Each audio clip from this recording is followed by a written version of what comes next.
Okay, the next two pages actually, but for this page is just going to be this video, just this one page, is Unit 4, Exponents and Roots. So 59 through 62, we're writing in exponential form. So remember, we have to pick our base, which is what we're multiplying, and our exponent tells us how many times we're multiplying. So for 59, it's 5 times 5 times 5 times 5 times 5. So there's 1, 2, 3, 4, 5 fives. So my base is 5 because that's what I'm multiplying. And my exponent's going to be 5 because that's how many times I'm actually multiplying that number. So it's just 5 to the 5th. Same thing, I'm just going to go down 61. 1, 2, 3, 4, 5. So my base in this case is k. We can do it both with numbers and with variables. We're multiplying k 5 times, so it's just k to the 5th. Let me go over to 60. There's 1, 2, 3, 4, 5, 6. 6, 2, so we can do 2 to the 6th times, and then there's 1, 2, 3, 4, 5, 6, x to the 6th. Or we could write it 2x to the 6th, but we have to make sure that that 2x is in parentheses. I've seen a lot of 2x to the 6th, and since that 2x is not in parentheses, the x is only being applied, or the 6 is only being applied to x, not to the 2, so that is not correct. We have to make sure if we write 2x to the 6th, that 2x is in parentheses. 62, there's two different numbers we are multiplying. There's 3 eighths, so it's going to be 8 to the 3rd, times 1, 2, 3, 4, 5, 7 to the 5th. And that is my final answer there. Now, 63 through 66, our directions are evaluate and show all of our work. So you have to make sure we show every piece of work that we're doing. 278 to the 0 power. There's really no work can be shown here, just anything to the 0 power. You have to remember always equals what? Hopefully you guys said 1 in your head or out loud. Anything to 0 power is 1. 64, it's 6 minus 8 in parentheses to the negative 4. So what I'm first going to do is evaluate what's inside the parentheses, 6 minus 8. So that is negative 2 to the negative 4th. Now to take care of negative exponents, we use the inverse. So it's 1 over negative 2 to the 4th. So when we do the inverse, it makes our exponent positive, but our negative 2 still stays negative 2. So this means 1 over negative 2 times negative 2 times negative 2 times negative 2. So basically 1 over negative 2 4 times. Now, negative 2 times negative 2 is a positive 4. Same thing here. And 4 times 4 is 16. So it's going to be 1 over 16 positive. So my final answer is 1/16 here.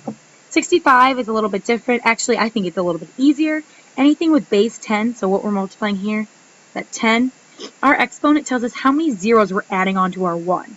So in this case, it's 6, so we're adding 6 zeros. But we have to remember to apply that negative sign right there. So it's going to be negative 1 million is our final answer there. And if we wanted to double check, we could multiply 10 times 10 times 10 times 10. But we have to make sure that the negative still is not counted until the very end because it's on the outside of those parentheses, so it's applied afterwards. 66 is probably the most complicated one that we'll see on something like this. We have to take it step by step here. So we're going to deal with each piece a little separately. That 11 to the 0 power, 6 to the negative 4th, and 5 to the negative 1st. So I'm going to change colors to make sure we can follow along with all of my work here.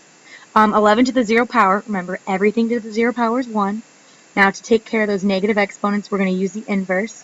So it's 1 over 6 to the 4th times 1 over 5 to the 1st, which is just 5. But we're going to go here. It's going to be 1 times 1 over 6 to the 4th. When we multiply that out, is 1,296 times 1 over 5.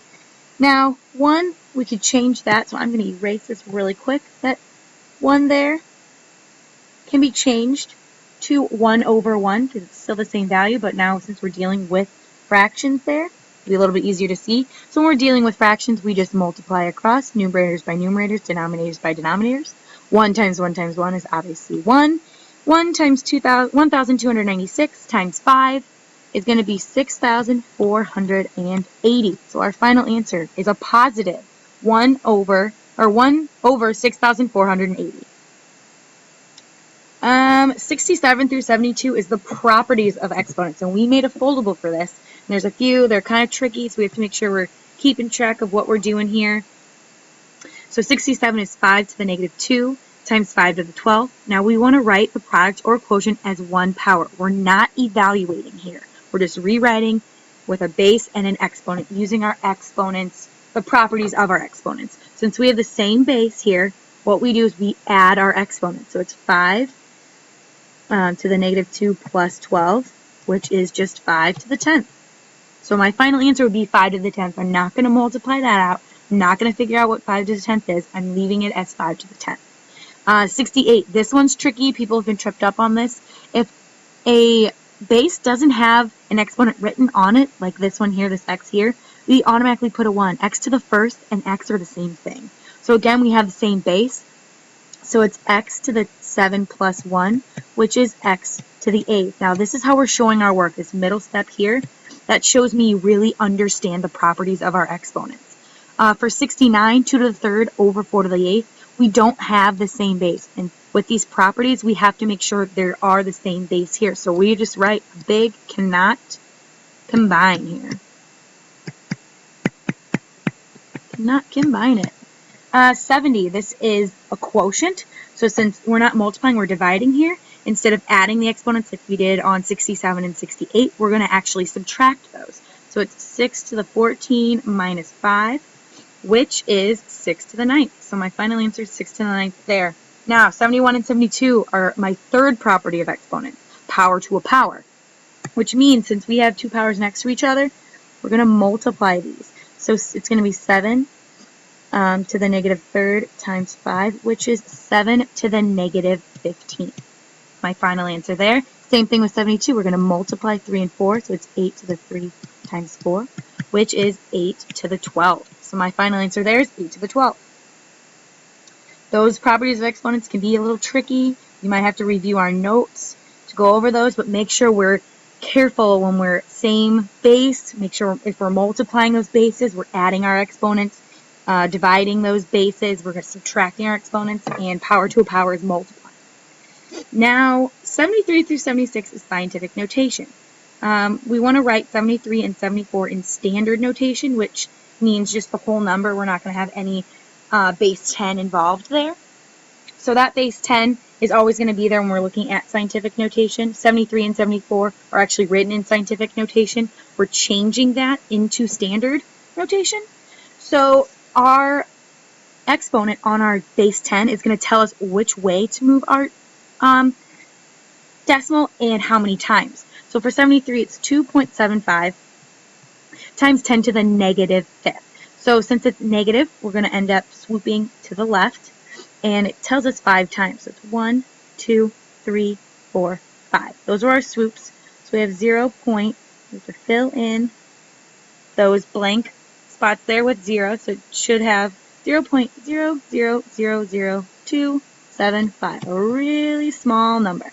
74, we have 6.5, and it's times 10 to the 3rd. So it's a positive exponent, so we're swooping to the right 3 times. So 1, 2, 3, filling in those swoops with 0, so it should be 6,500 as our final answer there. So we've switched from scientific notation to standard. Now we're going from standard to scientific. And this, so they kind of connect there. We can make sure we double check our work here.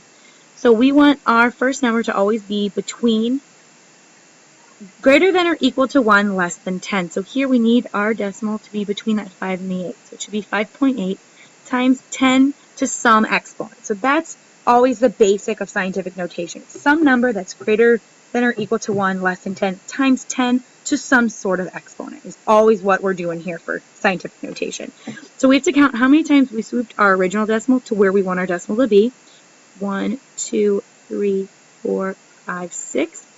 And since we're going from a really small number to a bigger number, it looks like 5.8, it's going to be a negative number. So if we took this 5.8 times 10 to the negative 6, we would swoop this decimal 6 times to the left, which would make it a really small number, which would match what we're given in 75. So we know that one is correct, 5.8 times 10 to the negative 6.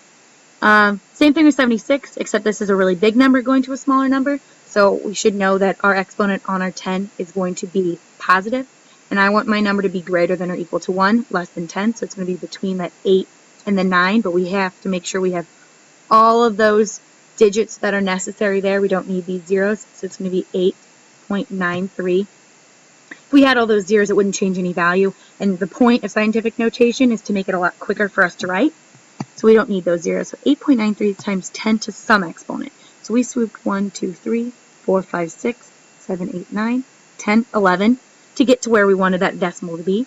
So our final answer here is 8.93 times 10 to the 11th.